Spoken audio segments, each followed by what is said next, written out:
านำกันเด้อทุกคนหมกหมูทุกคนใส่เห็ดทุกคนจะแชร์นำกันแชร์นำกันทุกคนข้าวเหนียวห่อนๆทุกคน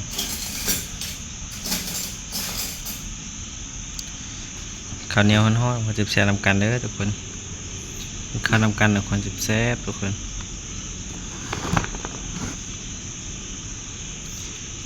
แชร์นำกันตอนต่อไปกันเลยกับสบายดีสวัสดีพบกับรายการชินเอาข้าวนำกันเด้อทุกคน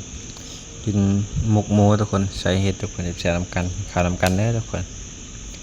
แซ่บเป็นข้าวนำกันทุกคน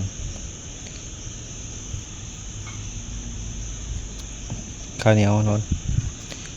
ข้าวเหนียวห่อนทุกคนข้าวเหนียวเตรียมตีบทุกคนแซ่บนำกันเด้อทุกคนข้าวนำกันตอนเย็นเราจะแซ่บทุกคนข้าวนำกันเด้อทุกคนบรรยากาศเสียงเกียร์ทุกคนห้องข้าวเหนียวห่อนทุกคนแซ่บๆนำกัน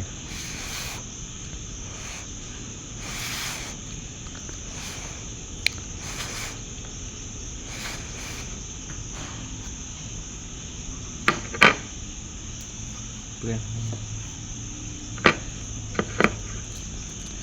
ข้าวนำกันทุกคนแซ่บๆทุกคนข้าวเหนียวนำกันทุกคนแซ่บๆนำกันได้ทุกคน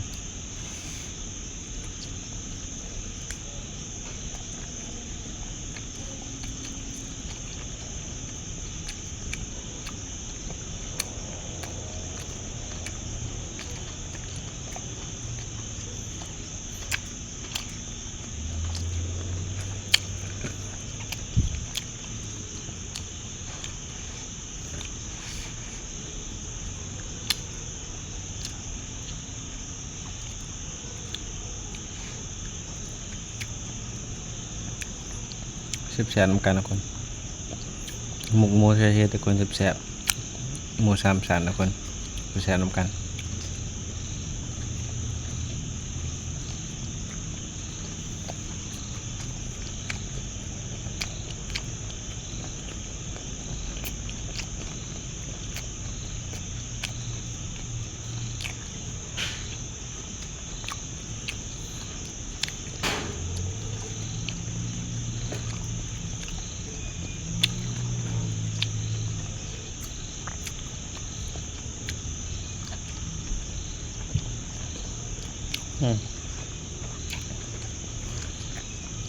แซ่บได้ทุกคน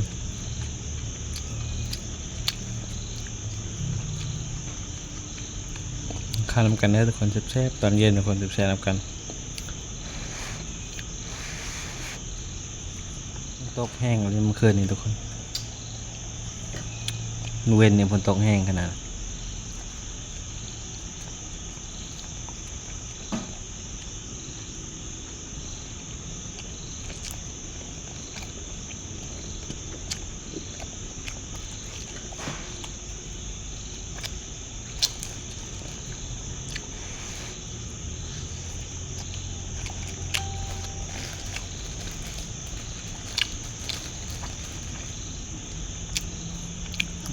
แชร์นำกันได้ทุกคนเมื่อได้เบิ่งกับฝากกดไลค์กดแชร์กดซับสไครต์ให้เป็นกำลังใจให้คลิปต่อไปได้ทุกคนมีการนำกันแซ่บหมกหมูใส่เห็ดทุกคนแชร์นำกันคำใหญ่นำกันทุกคนแชร์นำกันได้ทุกคน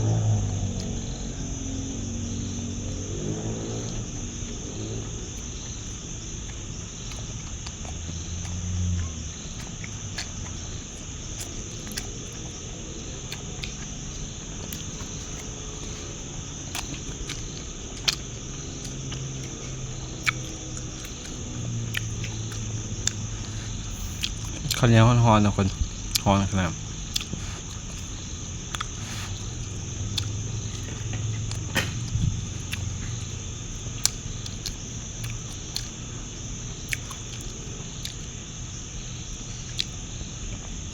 แซ่บๆทุกคนคำใหญ่นำกันทุกคนแซ่บๆทุกคนหมกหมูใส่เห็ดทุกคนแซ่บ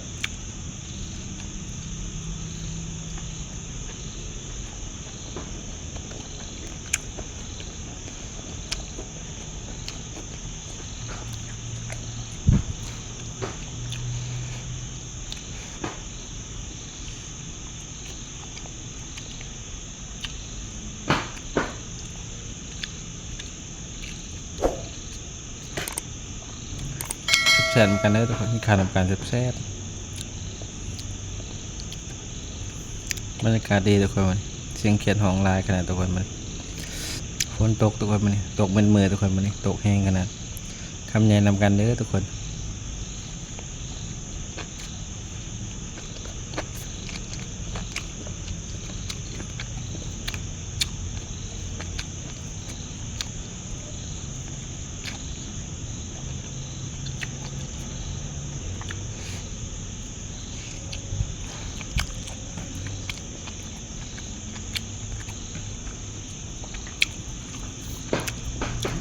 ใส่เห็ดเค็มทุกคน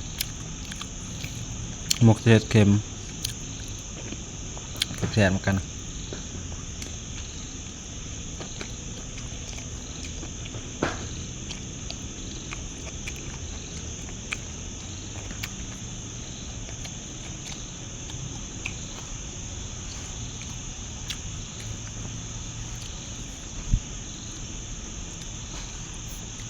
ขานำกันทุกคนแซ่บๆทุกคน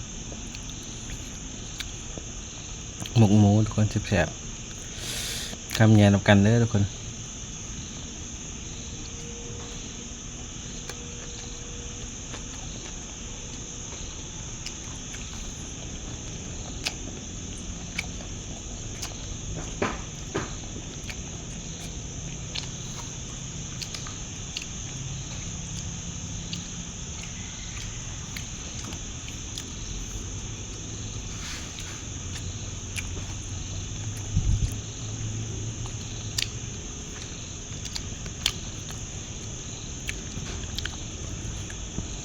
ขานำกันทุกคนแซ่บๆคำใหญ่นำกันทุกคน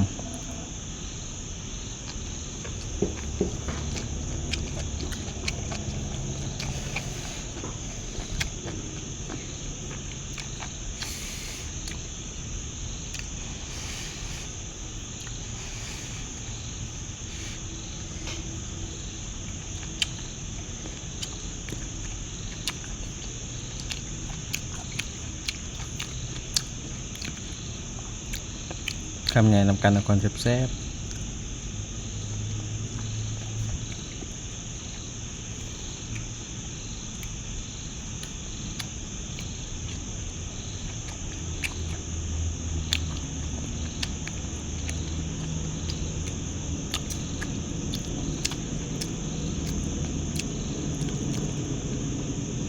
การนำกันเด้อทุกคนแซ่บๆนำกัน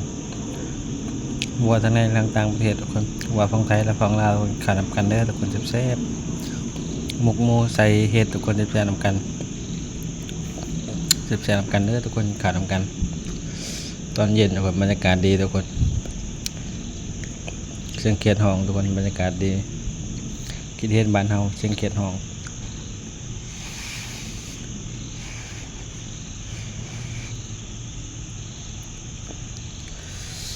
ข้าวนำกันทุกคนแซ่บๆคำใหญ่นำกันเด้อทุกคน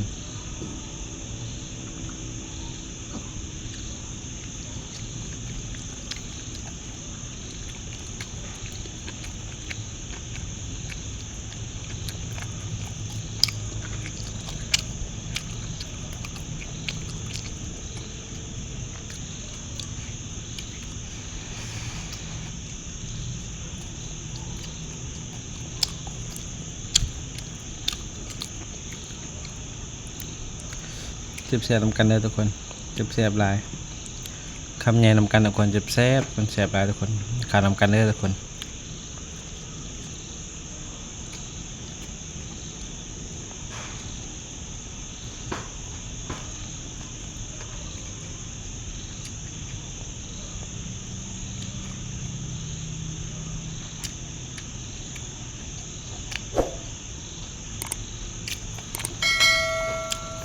คนตัวลาไปก่อนนะเจอกันคลิปหน้ากล่าวสบายดีสวัสดีทุกคนบ๊ายบาย